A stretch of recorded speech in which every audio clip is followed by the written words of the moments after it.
30స్లోనే strokes బారిన పడే వాళ్ళ గురించి రోజు ఏదో ఒక వార్త వింటూ ఉన్నాం. అసలు స్ట్రోక్ అంటే ఏంటి, దీనికి రాకుండా మనం ఏమైనా ప్రికాషన్స్ తీసుకోవచ్చా? బ్రెయిన్ స్ట్రోక్ అన్నా పక్షవాతం అన్నా రెండు సేమేనా? సో పక్షవాతానికి ఎన్నో కారణాలు ఉంటాయి. దానిలో కామన్గా చూసే కారణం ఏంటి అంటే బ్రెయిన్ స్ట్రోక్. ఒక అబ్బాయి జస్ట్ తలనొప్పి అని అదే రోజు తలనొప్పి అన్నాడంట. డాక్టర్ దగ్గరికి వెళ్ళే లోపే ఆయన ఇమ్మీడియట్గా డెత్ అయిపోయిందంట. ఇవన్నీ లైఫ్ స్టైల్ రిలేటెడ్ డిసీజెస్ అని కూడా అంటామండి.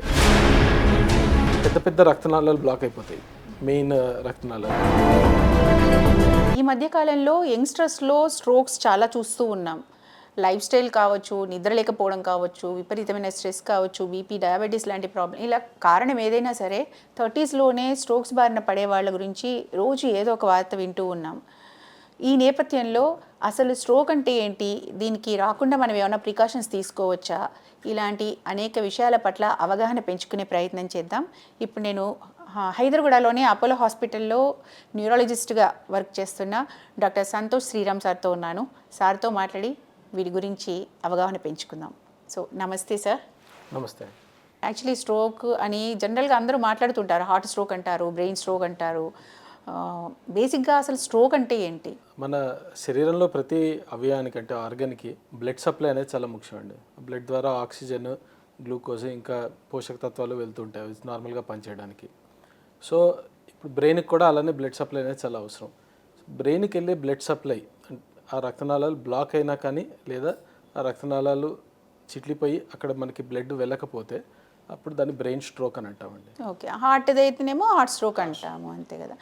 మరి మనం దాదాపుగా పక్షవాతం అని మాట్లాడుతూ ఉంటాము, కాళ్ళు చేతులు పడిపోయినాయి కొందరికి అని మాట్లాడుతూ ఉంటాం. అంటే ఈ బ్రెయిన్ స్ట్రోక్ అన్నా పక్షవాతం అన్నా రెండు సేమేనా, లేకపోతే ఏమన్నా తేడా ఏమైనా ఉంటుందా? సో పక్షవాతం అనేది ఒక సిమ్టమ్ అండి, అది ఒక లక్షణం. అంటే కాలు కానీ చేయి కానీ ఒక శరీరంలో ఒక భాగం యొక్క మూమెంట్ కదలికపోతే దాన్ని పెరాలిసిస్ అంటాము. అది ఒక సైడ్ పోతే దాన్ని పక్షవాతం అని అంటామండి. సో పక్షవాతానికి ఎన్నో కారణాలు ఉంటాయి.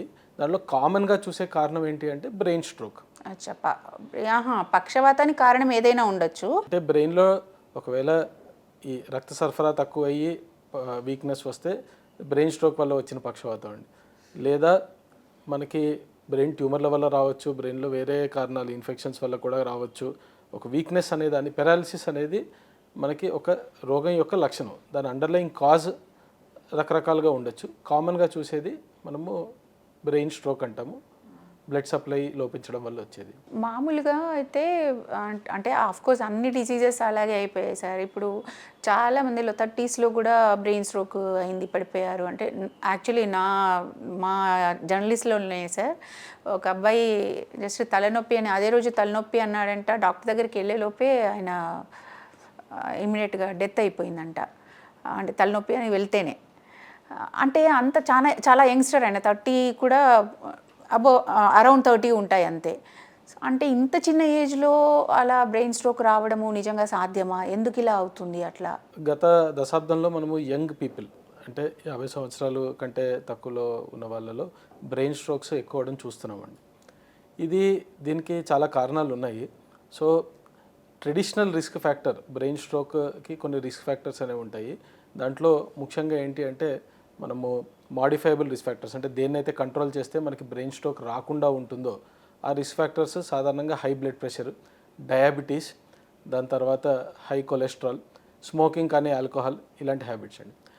అయితే ఇప్పుడు తక్కువ ఏజ్లోనే ఈ వ్యాధులు ఎక్కువ అవుతున్నాయి. పర్టికులర్లీ హై బీపీ, రెండోది డయాబెటీస్ అనమాట. ఇవన్నీ లైఫ్ స్టైల్ రిలేటెడ్ డిసీజెస్ అని కూడా అంటామండి. అంటే ఒక టైంకి వాళ్ళకి తినడం కానీ, క్వాలిటీ ఫుడ్ యొక్క క్వాలిటీ అంటే హై ఫ్యాట్ కంటెంట్ ఉన్న ఫుడ్స్ అలా తినడం వల్ల, రెండోది సరిగ్గా నిద్ర లేకపోవడము, దాని తర్వాత సైకలాజికల్ స్ట్రెస్, ఇవన్నీ వీటి వల్ల ఏమవుతుందంటే ఈ లైఫ్ స్టైల్ వల్ల ఈ డయాబెటీస్ ఇంకా బీపీ మనము చిన్న వయసులోనే చూస్తున్నాం. ఇందువల్ల వాస్కులర్ కాంప్లికేషన్స్ అంటే బ్రెయిన్ స్ట్రోక్ యొక్క ఇన్సిడెన్స్ కూడా పెరగడం అనేది మనం చూస్తున్నాము.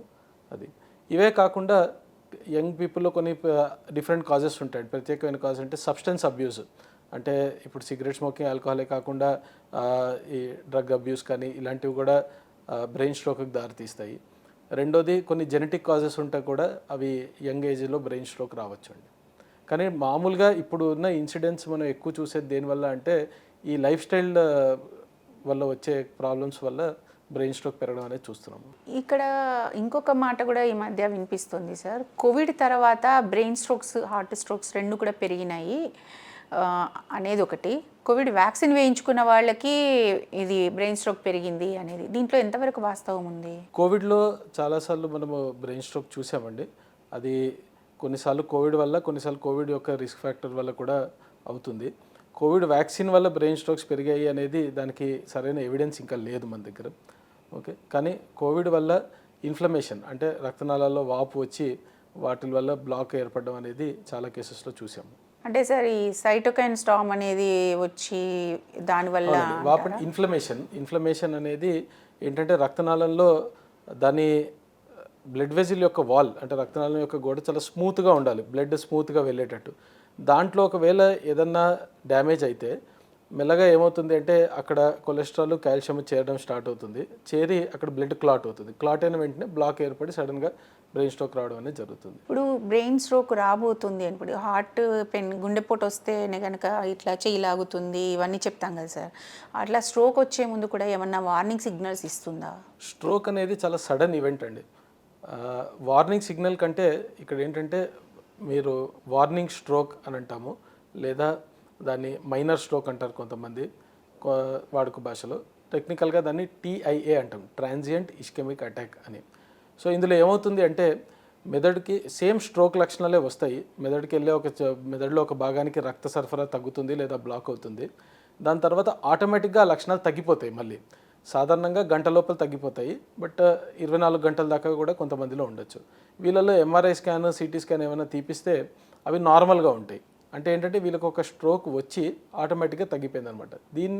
ఇది చాలా మేజర్ వార్నింగ్ అండి. ఒకవేళ ఇలాంటి ట్రాన్సియంట్ ఇస్కెమిక్ అటాక్ ఉంటే వాళ్ళకి నెక్స్ట్ 48 అవర్స్లో ఆర్ వాళ్ళ లైఫ్లో స్ట్రోక్ వచ్చే రిస్క్ చాలా ఎక్కువ అయిపోతుంది.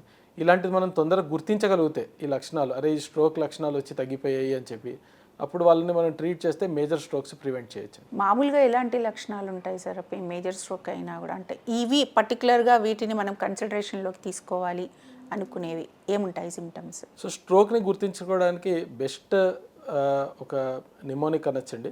గుర్తుపెట్టుకోవడం ఏంటంటే బీ ఫాస్ట్. ఓకే, బీ ఫాస్ట్లో బీ అంటే బ్యాలెన్స్, సడన్గా బ్యాలెన్స్ పోవడము. ఈ అంటే ఐస్, అంటే ఒక కంట్లో కానీ 2 కంట్లో కానీ సడన్గా చూపు తగ్గిపోతాయి. ఓకే, ఆర్ బ్లరింగ్ ఏర్పడతాయి. BE fast. F అంటే ఫేస్, అంటే ఒకవైపు ముఖము వంకర పోవడం కానీ ముఖం కదలిక లేకపోవడం కానీ ఏర్పడితే. A అంటే ఆర్మ్స్, అంటే చెయ్యి ఎత్తితే కింద పడిపోవడం, డ్రూప్ అవ్వడము, షోల్డర్ డ్రూప్ అవ్వడం, లేదా చెయ్యి కదలికల్లో మీకు ప్రాబ్లం వస్తే. ఓకే, S అంటే స్పీచ్, అంటే మాట తడబడము, లేదా సరిగ్గా చెప్పిదాన్ని సరైన జవాబు చెప్పలేకపోవడము, ఇవి ఉంటే. T అంటే టైం అండి. It's the most important thing. So ఈ లక్షణాలు ఏమైనా ఉంటాయి, బీ ఫాస్ట్ ఉంటే time is essence, time is brain. So వెంటనే ఈ లక్షణాలు ఉంటే మనం గుర్తించి టైంకి హాస్పిటల్కి వెళ్ళాలి. సో బీ ఫాస్ట్ గుర్తుంచుకుంటే balance, ice, face, arm and speech. వీటిల్లో ఏమన్నా ప్రాబ్లమ్స్ ఉంటే వెంటనే అది స్ట్రోక్ లక్షణం అని మనం గుర్తించాలి, హాస్పిటల్కి వెళ్ళాలి ఇన్ టైం. ఇక్కడ నాకు ఒక చిన్న డౌట్ సార్. చెయ్యి ఇట్లా కదలిక కూడా ప్రాబ్లం అవుతుంది అంటారు కదా, బట్ జనరల్గా కాళ్ళు చేతులకి సంబంధించిన పెరాలిసిస్ వచ్చినప్పుడు దాంట్లో స్పైనల్ నర్వ్స్ ఇన్వాల్వ్ అవుతాయి అని విన్నాను. మరి బ్రెయిన్ స్ట్రోక్లో బ్రెయిన్లో ఉన్న నర్వ్స్ ఇన్వాల్వ్ అవుతాయి కదా, అంటే ఈ సిమ్టమ్స్ రావడానికి ఏం జరుగుతుంది? అంటే బ్రెయిన్ ఎట్లా ఇన్వాల్వ్ అవుతుంది? అంటే ఇక్కడ స్పైన్ అసలు ఇన్వాల్వ్ కాదా, లేదంటే అది స్పైన్లో కూడా ప్రాబ్లం ఉండొచ్చా? నరం అనేది మెదడులో మొదలయ్యి దాని తర్వాత మెదడులోంచి కిందకు వచ్చి బ్రెయిన్ స్టెమ్లోంచి స్పైనల్ కార్డ్లోకి వస్తుందండి. అక్కడి నుంచి ఇంకో నరం మనకి చేతుల్లోకి, కాళ్ళలోకి, అవయవాలకి నరాలు సప్లై అవుతాయి అన్నమాట. సో మీకు ఇంతకుముందు చెప్పినట్టు ఏ నరం డ్యామేజ్ అయినా, స్పైనల్ కార్డ్లో డ్యామేజ్ అయినా లేదా మీకు మెదడులో డ్యామేజ్ అయినా వీక్నెస్ అనేది ఏర్పడుతుంది. అందుకే పెరాలసిస్కి రకరకాల కారణాలు ఉంటాయని చెప్తున్నాండి. సో బ్రెయిన్ స్ట్రోక్ అనేది సడన్గా ఏర్పడే వీక్నెస్ అండి. ఓకే, సడన్గా ఏర్పడే వీక్నెస్ అండ్ బ్రెయిన్లో రక్తనాళాలకి బ్లాక్ అవ్వడం వల్ల ఏర్పడితే అది బ్రెయిన్ స్ట్రోక్ అంటాము. Okay, so spinal cord weakness ఇంకా బ్రెయిన్ స్ట్రోక్ వీక్నెస్కి మనము అంటే తేడా గుర్తించవచ్చు, అది డాక్టర్లు ఎగ్జామిన్ చేసి అది చెప్తారు. కానీ సడన్గా ఏర్పడే వీక్నెస్ మెజారిటీగా కామన్గా వచ్చేది బ్రెయిన్ స్ట్రోక్ వల్లనే వస్తుందండి. ఓకే, అంటే ఇది ఎంత సివియర్ది అని మనము తెలుసుకోవాలి అనుకుంటే సైంటిఫిక్గా ప్రతి నిమిషము దాదాపు 19 లక్షల నరాలు డ్యామేజ్ అవుతాయండి ఒక్కసారి బ్లడ్ సప్లై బ్లాక్ అయిన తర్వాత. ఓకే, సో అందుకని టైమ్ ఈజ్ ఆఫ్ ఎసెన్స్. ఎంత తొందరగా గుర్తిస్తే మనము అంత తొందరగా ఆ డ్యామేజ్ని మనం కంటైన్ చేయొచ్చు. అంటే సార్ ఇక్కడ అంటే స్పీచ్కి వెళ్ళే నరం డ్యామేజ్ అయితే స్పీచ్ డిస్టర్బ్ అవుతుంది, కన్నుకి వెళ్ళేదైతే కన్ను డిస్టర్బ్ అవుతుంది, అట్లానా? సో మెదడులో రకరకాల నరాలు ఇంకా వాటి నెట్వర్క్స్ ఉంటాయి. అండ్ బ్లడ్ సప్లై కూడా వాటికి డిఫరెంట్గా ఉంటుందండి, అంటే వేరువేరుగా ఉంటాయి. సో ఎక్కడ ఏ భాగం ఇన్వాల్వ్ అయ్యిందని దాన్ని బట్టి లక్షణాలు వస్తాయి. ఒకవేళ సపోజ్ చిన్న మెదడులో అంటాం అనమాట, సెరిబెల్లం, దాంట్లో మనకి స్ట్రోక్ వచ్చింది అనుకోండి, మనకి వీక్నెస్ కంటే ఇంబ్యాలెన్స్ ఎక్కువ ఉంటుంది. అంటే తూలిపోవడము, నడుస్తుంటే పక్కకి పడిపోయినట్టు అనిపించడము అలా ఉంటుంది. మాటకు సంబంధించిన ఏరియాలో డ్యామేజ్ ఉంటే మాట నరాలు అంటే అవి ఎఫెక్ట్ అయితే మన మాట తడబడి రావడం అది అనమాట. So depend on the area of the brain, ఎక్కడ ఏ ఏరియా ఇన్వాల్వ్ అవుతుందో దాన్ని బట్టి మనకు లక్షణాలు ఉంటాయి. ఓకే, ఈ మూతి వంకర పోవడం కూడా అక్కడి కండరాలకు వెళ్ళే నరం దెబ్బతింటుందా? అవునండి, నరాలు ఏదైతే బ్రెయిన్లో రిప్రజెంటేషన్ ఉంటుందండి, అది మోటార్ హోమన్క్యులస్ అంటాము. ప్రతి శరీరంలో ప్రతి భాగానికి బ్రెయిన్లో ఒక ఏరియా, ఒక రిప్రజెంటేషన్ అనేది ఉంటుందన్నమాట. సో ఆ రిప్రజెంటెడ్ ఏరియాలో మీకు బ్లడ్ సప్లై బ్లాక్ అయిపోతే ఆ లక్షణాలు వస్తాయి. ఇప్పుడు ఒక న్యూరలాజికల్ ప్రాబ్లం ఉంటే ఇంకొక న్యూరలాజికల్ ప్రాబ్లం వచ్చే అవకాశం ఉంటుందా సార్? అంటే లైక్ స్పాండిలోసిస్ కానీ, లేదంటే మైగ్రేన్ కానీ, పార్కిన్సన్స్ కానీ, అట్లాంటి ప్రాబ్లమ్స్ ఉన్న వాళ్ళలో బ్రెయిన్ స్ట్రోక్స్ వచ్చే అవకాశాలు ఏమన్నా ఎక్కువ ఉండే అవకాశం ఉందా? కామన్గా మనము అంటే ఇట్ ఈస్ టూ వే అండి. ఒకటి, మైగ్రేన్ ఉన్న వాళ్ళల్లో, చిన్న వయసులో మైగ్రేన్ ఉన్న వాళ్ళల్లో ఫ్యూచర్లో బ్రెయిన్ స్ట్రోక్ వచ్చే ఛాన్స్ కొంచెం ఎక్కువ అని చెప్పి చాలా స్టడీస్ ఉన్నాయి. ఓకే, ఎవరికైతే బ్రెయిన్ స్ట్రోక్ వస్తుందో వాళ్ళకి ఫిట్స్ వచ్చే ఛాన్స్ ఉంటుందండి. ఓకే, సో బ్రెయిన్ స్ట్రోక్ వచ్చే రిస్క్ అనేది కొన్ని న్యూరలాజికల్ కండిషన్స్లో పెరుగుతాయి. మెయిన్గా మైగ్రేన్ ఒకటి కామన్గా మనం చూస్తూ ఉంటాము, వాళ్ళకి స్ట్రోక్ రిస్క్ ఎక్కువ ఉంటుంది. మీరు చెప్పినట్టు సర్వైకల్ స్పాండిలోసిస్ అని అన్నారు, అదేంటంటే అది డీజనరేటివ్ కండిషన్ అండి. ఇప్పుడు పార్కిన్సన్స్ కూడా న్యూరో డీజనరేటివ్ కండిషన్. సో వీటికి బ్రెయిన్ స్ట్రోక్కి విపరీతంగా రిస్క్ పెరిగిపోతుంది ఉంటే అంటే అలాంటి సంబంధం లేదు. కానీ మైగ్రేన్కి, ఎపిలెప్సీకి, బ్రెయిన్ స్ట్రోక్కి సంబంధం ఉంది. ఓకే, మైగ్రేన్ అండ్ ఎపిలెప్సీ ఉంటే మాత్రం ఛాన్సెస్ ఆర్ దేర్. మైగ్రేన్ ఉన్న వాళ్ళకి బ్రెయిన్ స్ట్రోక్ వచ్చే ఛాన్స్ కొద్దిగా ఎక్కువ నార్మల్ పాపులేషన్ కంటే. జెండర్ బయాస్ ఏమన్నా ఉంటుందా సార్? అంటే ఆడవాళ్ళలో ఎక్కువ, మగవాళ్ళలో ఎక్కువ అట్లాంటిది ఏమన్నా? మెనోపాస్ కంటే ముందు మగవాళ్ళల్లో చాలా ఎక్కువ ఉంటుందండి. అంటే ప్రీ మెనోపాజల్ విమెన్లో స్ట్రోక్ రిస్క్ కొంచెం తక్కువగా ఉంటుంది. మెనోపాస్ తర్వాత మాత్రం ఆ రిస్క్ గ్రాడ్యువల్గా పెరిగి మగవాళ్ళకి, ఆడవాళ్ళకి ఇద్దరికి ఇన్సిడెన్స్ ఆల్మోస్ట్ సేమ్గా అయిపోతుంది. అంటే యాక్చువల్లీ ఈ క్వశ్చన్ ఎందుకు అడిగానంటే సార్, ఆడవాళ్ళలో రక్తనాళాలు సన్నగా ఉంటాయి కంపారిటివ్లీ మగవాళ్ళలో కన్నా కదా అనే విన్నాను. అంటే సన్నగా ఉంటాయి కాబట్టి, ఐ మీన్ నేరోగా ఉంటాయి కాబట్టి ఆల్రెడీ వీళ్ళలో ఏమన్నా బ్లాక్స్ తొందరగా ఫామ్ అయ్యే అవకాశం ఉంటుందేమో అని డౌట్ వచ్చింది నాకు. అంటే రక్తనాళం సన్నగా ఉన్నంత మాత్రాన బ్లాక్ ఫామ్ అవ్వాలని లేదండి, దానికి వేరే ఫ్యాక్టర్స్ ఉంటాయి. సాధారణంగా హార్మోనల్ ఇన్ఫ్లుయెన్సెస్ వల్ల మెనోపాస్ కంటే ముందు కొంచెం ప్రొటెక్షన్ లభిస్తుంది. దాని తర్వాత హార్మోనల్ చేంజెస్ వల్ల రిస్క్. వన్స్ స్ట్రోక్ సిమ్టమ్స్ చెప్పారు మీరు ఇందాక, వార్నింగ్ సైన్స్ లాగా, అది వచ్చినప్పుడు వెంటనే ఇమీడియట్గా ఏం చేయాలి? ఇప్పుడు హార్ట్ అటాక్ వస్తేనేమో అది ఇమీడియట్గా అది ఆస్పిరిన్ ట్యాబ్లెట్ వేయడము, నాలుగు కింద పెట్టే ట్యాబ్లెట్ వేయడం అట్లాంటివి చెప్తూ ఉంటారు కదా. ఈ స్ట్రోక్ వచ్చిన వాళ్ళు అంటే డాక్టర్ దగ్గరికి వెళ్ళే లోపు ఎలాంటి కేర్ తీసుకోవాల్సి ఉంటుంది ఇంట్లో వాళ్ళు? సాధారణంగా స్ట్రోక్ వస్తే అండి, మన లక్షణాలు గుర్తించిన వెంటనే మనం ఇంటి దగ్గర ఏం చేసేది పెద్దగా ఉండదు అనమాట. ఇమీడియట్గా హాస్పిటల్కి వెళ్ళాలి. ఎందుకు అంటే హాస్పిటల్కి వెళ్ళిన తర్వాత ఫస్ట్ స్టెప్ ఏం చేస్తారు అంటే ఎమర్జెన్సీలో మనం ఎవాల్యుయేట్ చేసి ఇది స్ట్రోకా కాదా, అంటే ఈ లక్షణాలు స్ట్రోకా కాదా, అంటే కొన్ని స్ట్రోక్ మిమిక్స్ అని ఉంటాయి అన్నమాట. అవి స్ట్రోక్ లాగానే, అంటే షుగర్ పడిపోయినా కూడా కొంతమంది డ్రౌజీగా అయిపోవడము, తూలినట్టు అనిపించడం అది. సో అలాంటివి రూల్ అవుట్ చేస్తారు వెంటనే, ఈ స్ట్రోకా కాదా అని చెప్పి క్లినికల్గా ఓకే స్ట్రోక్ అనిపిస్తోంది. స్ట్రోక్ అనిపించినప్పుడు నెక్స్ట్ స్టెప్ ఏంటంటే ఇది ఎటువంటి స్ట్రోక్. సాధారణంగా మనం చూసే స్ట్రోక్స్ రెండు రకాలు ఉంటాయండి. ఒకదాన్ని ఇస్కెమిక్ స్ట్రోక్ అంటాము. 87% పేషెంట్స్కి ఇదే స్ట్రోక్ ఉంటుంది అనమాట. దీంట్లో ఏంటంటే మెదడుకి వెళ్ళే రక్తనాళము బ్లాక్ అయిపోతుంది. బ్లాక్ అయ్యి అక్కడ రక్త సరఫరా లేదు కాబట్టి ఆ ఏరియా డ్యామేజ్ అయ్యి మనకు స్ట్రోక్ లక్షణాలు వస్తాయి. రెండోది ఏంటంటే మెదడుకి వెళ్ళే రక్తనాళము చిట్లిపోయి అంటే విరిగిపోవడం జరుగుతుంది. సో మన బ్రెయిన్లోకి బ్లడ్ లీక్ అయ్యి అక్కడ డ్యామేజ్ జరుగుతుంది. దీన్ని హిమరేజిక్ స్ట్రోక్ అంటాం అనమాట. సో వీటి రెండింటికి ట్రీట్మెంట్ వేరు. ఓకే, సో ఇమీడియట్గా మనం ఏం చూస్తామంటే ఫస్ట్ స్ట్రోక్ ఉందా లేదా, స్ట్రోక్ మిమిక్ ఏమైనా ఉందా అది రూల్ అవుట్ చేసి వెంటనే మనము ఇమేజింగ్ అంటే సిటీ స్కాన్ కానీ ఎంఆర్ఐ కానీ అవైలబిలిటీ బట్టి సిటీ స్కాన్ చేయిస్తే బ్లీడింగ్ లేదు, ఇది రక్తనాళం బ్లాక్ అవడం వల్ల వచ్చిన స్ట్రోక్ అనేది ఫస్ట్ మనం డిసైడ్ చేస్తాం.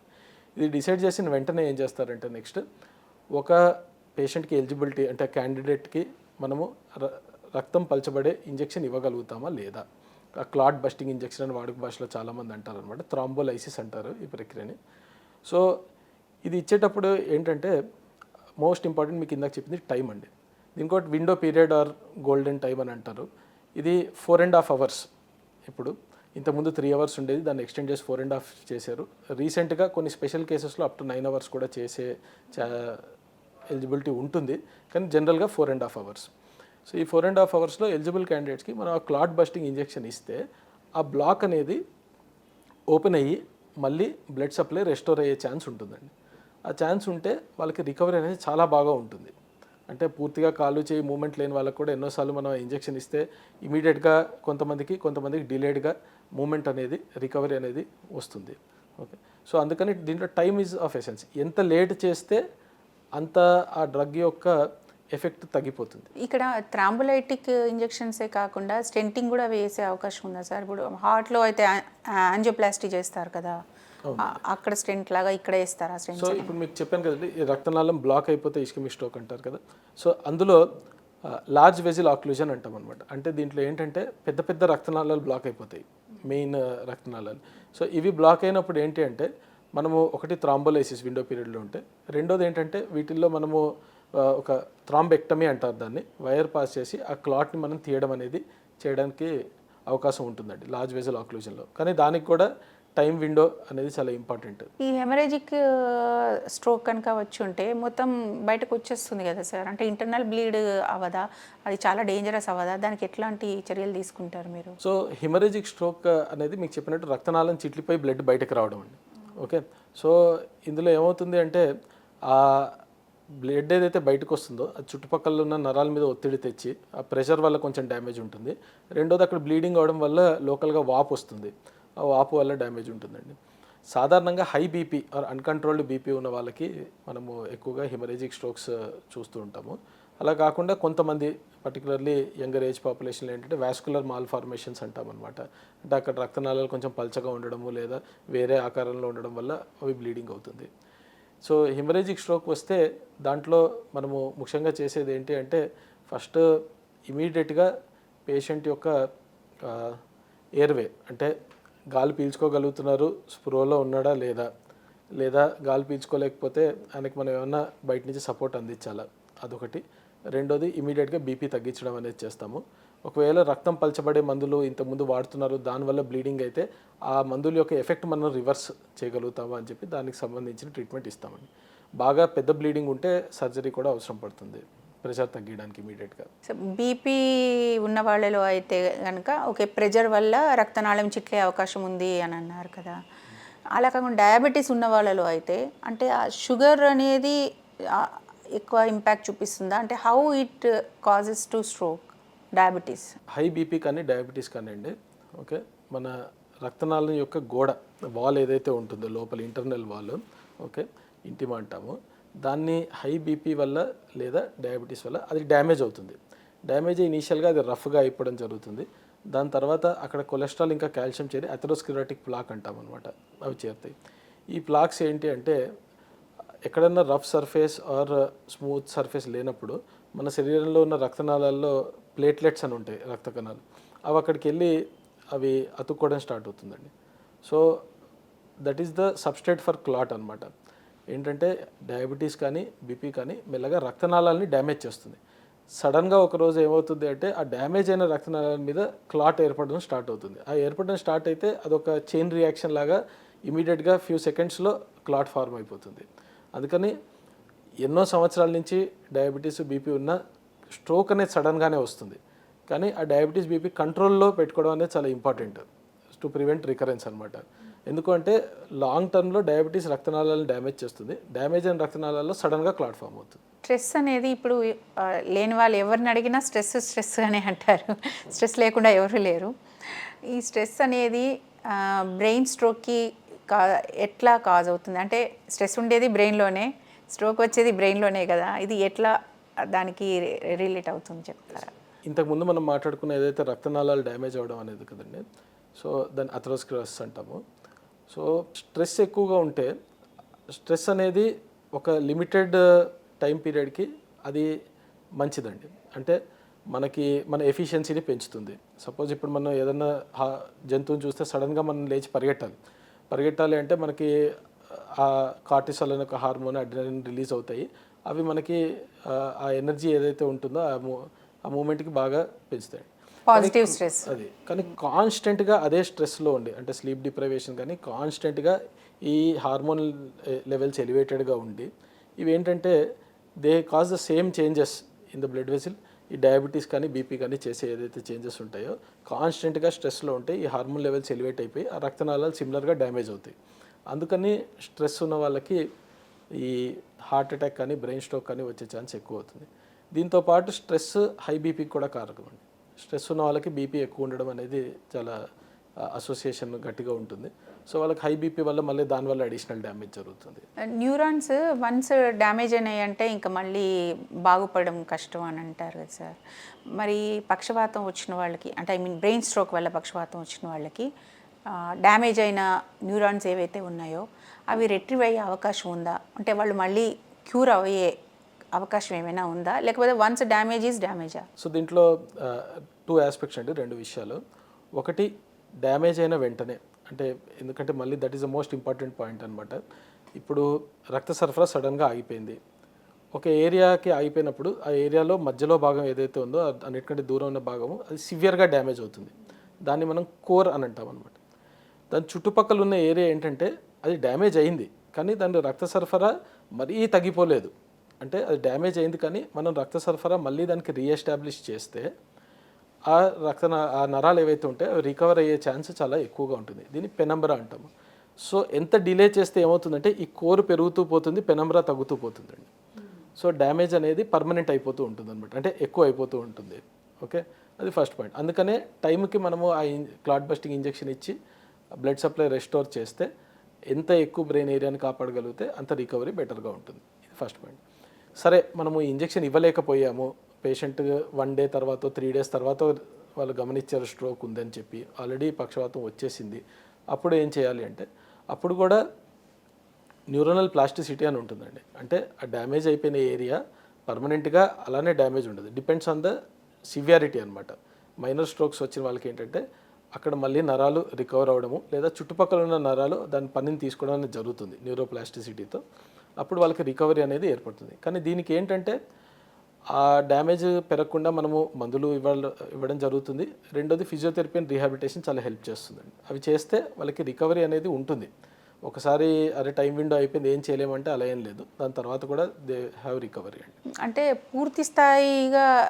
పూర్తి స్థాయిలో రికవరీ సాధ్యమా, లేదంటే కొంతవరకు పార్షియల్గా మనం చేయొచ్చా? అదే అగైన్ టైప్ ఆఫ్ స్ట్రోక్ అండి. చిన్న స్ట్రోక్స్ అనేది పూర్తి స్థాయిలో రికవరీ సాధ్యం అవుతుంది. పెద్ద స్ట్రోక్స్లో కూడా టైం విండోలో వచ్చిన వాళ్ళకి థ్రాంబోలైసిస్ తర్వాత థ్రాంబెక్టమీ తర్వాత మళ్ళీ నార్మల్ లైఫ్ లీడ్ చేసే వాళ్ళు చాలామంది ఉన్నారు. ఈ మధ్య న్యూరో మాడ్యులేషన్ థెరపీస్ అని వింటున్నాను సార్. అంటే స్ట్రోక్ విషయంలో, బ్రెయిన్ స్ట్రోక్ విషయంలో ఇలా న్యూరో మాడ్యులేషన్స్ ఏమన్నా, అంటే కొన్ని డివైసెస్ పెట్టడము అట్లాంటివి ఏవో కొత్త పరిశోధనలు జరుగుతున్నాయి అనేది విన్నాను. అది ఎంతవరకు సాధ్యం? సో మెజారిటీ ఇవి ఇంకా పరిశోధన స్టేజ్లోనే ఉన్నాయండి. క్లినికల్ యూజ్ వాటిల్లో చాలా తక్కువ ఉన్నాయి. కొన్ని ట్రాన్స్క్రీనియల్ మ్యాగ్నెటిక్ స్టిమ్యులేషన్స్ ఇవి పోస్ట్ స్ట్రోక్ రికవరీకి హెల్ప్ చేస్తాయని చెప్పి మంచి ఎవిడెన్స్ ఉంది. కానీ దీనికి కార్నర్ స్టోన్ ఏంటి అంటే ఫిజియోథెరపీ అండ్ రీహాబిలిటేషన్. అవి చేస్తూ ఇవి యాడ్ చేసుకుంటే they might have additional benefit. కానీ అవి ఒక్కటే చేస్తాయి అంటే అలా కాదండి. కొంతమంది దీనికి అంటే స్ట్రోక్కి ఆయుర్వేదంలో కానీ వేరే ఆల్టర్నేట్ మెడిసిన్లో, అంటే along with physiotherapy, along with allopathy treatment, ayurvedic treatments కనుక తీసుకుంటే స్ట్రోక్ నుంచి తొందరగా రికవరీ అవ్వచ్చు అని అంటూ ఉంటారు. కొంతమంది తీసుకుంటూ ఉంటారు కూడా. కొంతమంది తగ్గింది అని చెప్తారు, అది ఎంతవరకు నిజమో తెలియదు. కానీ అంటే మీ అబ్జర్వేషన్లో, మీ దగ్గర వచ్చే పేషెంట్స్ చెప్పిన వాటిల్లో మీ యొక్క ఒపీనియన్ ఏంటి దాని మీద? అంటే ఆయుర్వేదం కానీ అలైడ్ మెడికల్ సైన్సెస్ మీద నాలెడ్జ్ చాలా లిమిటెడ్ అండి. కానీ చాలామంది ట్రీట్మెంట్ తీసుకుంటారు. అండ్ వాళ్ళకి ఆ ఫిజికల్ థెరపీతో ఇంకా వాటితో ఇంప్రూవ్మెంట్ అనేది నోటీస్ చేస్తారని చెప్తారు. But my knowledge on that subject is limited. అంటే మీ దగ్గరకు వచ్చే పేషెంట్స్ ఏమైనా అట్లాంటివి చెప్పారా అని? చేస్తారండి. బికాజ్ ఒకసారి ఎవరికన్నా బ్రెయిన్ స్ట్రోక్ కానీ ఏదన్నా ఎనీ ఎలిమెంట్ ఉంటే బెస్ట్ పాసిబుల్ అవుట్కమ్ కోసము ఎన్ని ఆపర్చునిటీస్ ఉంటే అన్నిటిని ఎక్స్ప్లోర్ చేస్తారు. సార్ ఇప్పుడు ఓవరాల్గా మనం యంగ్స్టర్స్లో మెయిన్గా పెరుగుతున్నాయి స్ట్రోక్స్ అనుకున్నప్పుడు మీరు యాజ్ ఎ న్యూరాలజిస్ట్ పేషెంట్స్ అనను బాగా ఉన్న వాళ్ళకే అంటే ఆరోగ్యంగా ఉన్న వాళ్ళకే ఎలాంటి ప్రికాషన్స్ తీసుకోమని చెప్తారు? అంటే మీ సజెషన్స్ ఏంటి స్ట్రోక్ రాకుండా ప్రివెంట్ చేయడానికి కానీ ఒకవేళ వచ్చినా కూడా ఇమ్మీడియట్గా ఎలా స్పందించాలి అని కానీ? సో ముఖ్యంగా అండి ఒకవేళ స్ట్రోక్ అవాయిడ్ చేయాలంటే modifiable risk factors preventable risk ఫ్యాక్టర్స్ని తగ్గించుకోవాలండి. దాంట్లో బీపీ షుగర్ రాకుండా చూసుకోవాలి. ఒకవేళ అవి ఉంటే వాటిని కంట్రోల్లో పెట్టుకోవడానికి ప్రయత్నించాలి. రెండోది ఏంటంటే ఈ రెగ్యులర్ ఎక్సర్సైజ్. ఓకే, ఒక సెడెంటరీ లైఫ్ స్టైల్ ఉండకూడదు. ఒబెసిటీ రాకుండా లేదా మనకి ఒక సెడెంటరీ లైఫ్ స్టైల్ అనేది అవాయిడ్ చేయాలి. అండ్ మూడోది ఏంటి అంటే అడిక్షన్స్ ఏమైనా ఉంటే అవి మనము తొలగించుకోవడానికి ట్రై చేయాలి, అవి ఆపేసేయాలి. ఇవి చేస్తే ఆటోమేటిక్గా స్ట్రోక్ రిస్క్ అనేది చాలా మటుకు తగ్గిపోతుందండి. మంచి బాడీ వెయిట్ మెయింటైన్ చేసి రెగ్యులర్గా ఎక్సర్సైజ్ చేస్తూ షుగర్ బీపీ లేకపోతే ఆటోమేటిక్గా స్ట్రోక్ రిస్క్ అనేది చాలా మటుకు తగ్గుతుంది. And stress management mental health మీద కాన్సన్ట్రేట్ చేసి స్ట్రెస్ మేనేజ్మెంట్కి ప్రయత్నిస్తే then I think many people can avoid getting a stroke. చాలా ఐ హోప్ చాలా మందికి ఉపయోగపడే సమాచారం అనుకుంటున్నాను సార్. ఇది మీరు కూడా చాలా బాగా ఎక్స్ప్లెయిన్ చేశారు. సో ఐ హోప్ ఈవెన్ యంగ్స్టర్స్లో కూడా ఈ మధ్య కాలంలో స్ట్రెస్ ఎక్కువగా ఉంటుంది, లైఫ్ స్టైల్ కూడా చాలా పబ్బులని లేదంటే సిగరెట్ స్మోకింగ్ అని ఆల్కహాల్ అని ఇలా ఎక్కువ అవుతుంది కదా సార్. సో అలాంటివి రాకుండా కొంచెం జాగ్రత్త పడితే సార్ చెప్పినట్టు ఐ హోప్ చిన్న వయసులోనే స్ట్రోక్స్ రాకుండా ఇంకేమనంటే అసలు జీవితంలో స్ట్రోక్స్ రాకుండా మోస్ట్లీ మనం ప్రివెంట్ చేయొచ్చు అనుకుంటున్నాను. అంతే కదా సార్? అవునండి. Okay, thank you so much. Thank you.